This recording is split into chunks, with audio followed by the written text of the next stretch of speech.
ಈಗ ನಿಲ್ಲುತ್ತೆ. ನಿಮ್ಮ ಮಗಳನ್ನ ತೋರಿಸಿ, ಅವಳಿಗೆ ನಾನು ಬುದ್ಧಿ ಹೇಳ್ತೀನಿ. ಆಗಲ್ಲ ಬಿಡು, ಅವಳು ಯಾರ ಮಾತು ಕೇಳಲ್ಲ, ಭಾರಿ ಹಠ. ನಾನು ಬುದ್ಧಿ ಹೇಳಿದೆ, ಒಳ್ಳೆ ಮಾತಲ್ಲಿ ಹೇಳಿದೆ, ಬೈದು ಹೇಳಿದೆ, ಕಷ್ಟ ಕೊಟ್ಟು ಹೇಳಿದೆ, ಬೇರೆಯವ್ರ ಕೈಲೂ ಹೇಳಿಸ್ದೆ. ಆದರೂ ಅವಳು ಯಾರ ಮಾತು ಕೇಳಲ್ಲ. ಆದರೂ ನಿಮ್ಮ ಮಗಳಿಗೊಂದು ಚೂರು ಕರುಣೆನೇ ಇಲ್ಲ.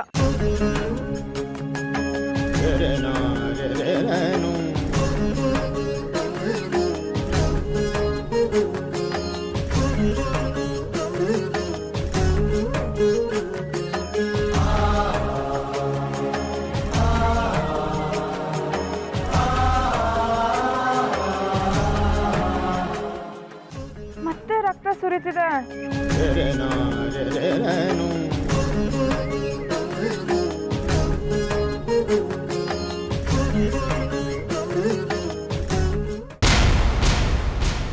ಏನಾಯ್ತು? ನಿಲ್ಲಿಲ್ವಾ?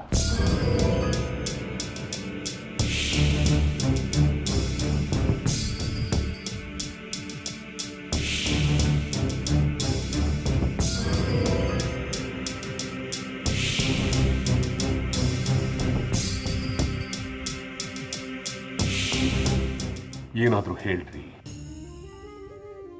ಸಾಮಾನ್ಯವಾಗಿ ನಮ್ಮ ಕಡೆ ಈ ಥರ ಶಿಲೆಯಲ್ಲಿ ದೋಷ ಇದ್ದರೆ 45 ದಿವಸಗಳ ಕಾಲ ನೀರಲ್ಲಿ ನೆನೆಸಿಡ್ತೀವಿ, ಇಲ್ಲ ಶುದ್ಧವಾದ ಎಳ್ಳೆಣ್ಣೆಯಿಂದ ನೆನೆಸಿಡ್ತೀವಿ. ಇಲ್ಲಿ ಏನಾಗಿದೆ ಅಂತಲೇ ನನಗೆ ತಿಳಿತಾ ಇಲ್ವಲ್ಲ.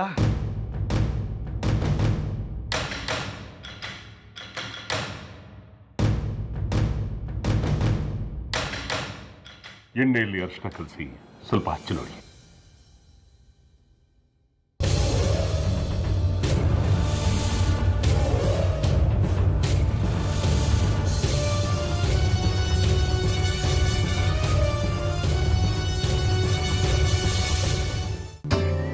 ಇನ್ನೂ ರಕ್ತ ಸುರಿತಾನೆ ಇದೆ. ಸುರಿಲಿ ಬಿಡು, ನೀನು ಯಾಕೆ ಪರದಾಡ್ತಿದ್ಯಾ? ಇಷ್ಟೊಂದು ರಕ್ತ ಸುರಿಯೋದು ಒಳ್ಳೇದಲ್ಲ. ಬನ್ನಿ ವೈದ್ಯರ ಹತ್ರ ಹೋಗೋಣ.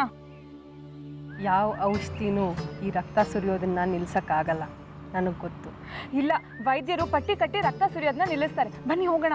ನಿನಗೆ ಗೊತ್ತಿಲ್ಲ, ನನ್ನ ಮಗಳಿಗೆ ತುಂಬ ಕೋಪ. ಆ ಕೋಪ ಕಮ್ಮಿ ಆಗೋ ತನಕ ಈ ರಕ್ತ ಸುರಿಯೋದು ನಿಲ್ಲಲ್ಲ. ಅದಕ್ಕೂ ಇದಕ್ಕೂ ಏನು ಸಂಬಂಧ? ಸಂಬಂಧ ಇದೆ, ಅದಕ್ಕೆ ಹೇಳ್ತಿರೋದು. ಈ ಗಾಯನ ಹಾಗೆ ಬಿಟ್ಬಿಡು, ನನಗಿದೆಲ್ಲ ಮಾಮೂಲಿ. ಸುರಿಲಿ, ಅದು ಎಷ್ಟು ಸುರಿಯುತ್ತೋ ಸುರಿಲಿ.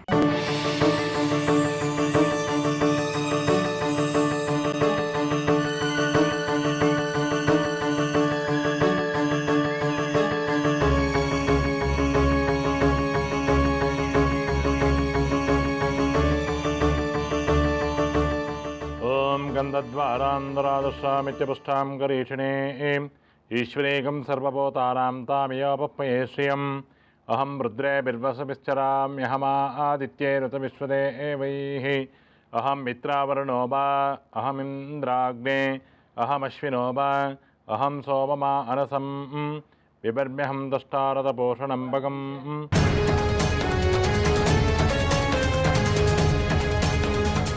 ಏನು ಪ್ರಯೋಜನ?